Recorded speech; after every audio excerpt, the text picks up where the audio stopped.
चलतु चली जावा आवे देवराज भाई को दुकान को। एटा आम खंत रास्ता, एटा झरण ग्राम पंचायत। ठीक ता सामना रे सेलून टी अच्छी लोकेशन।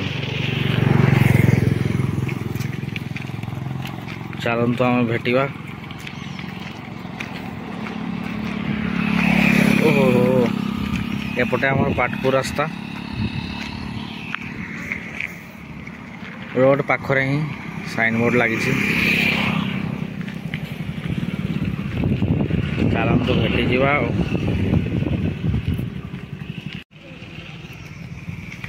तांकर दुकान आसीगला।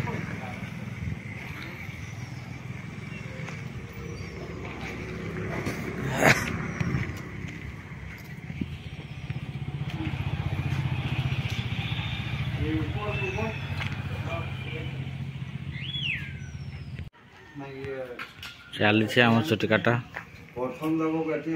साई सेलून।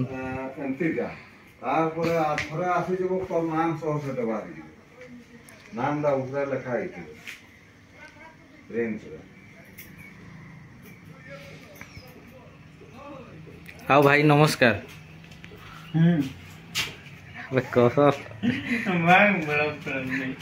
अच्छा ताले खाली एमती ही उठे दवा।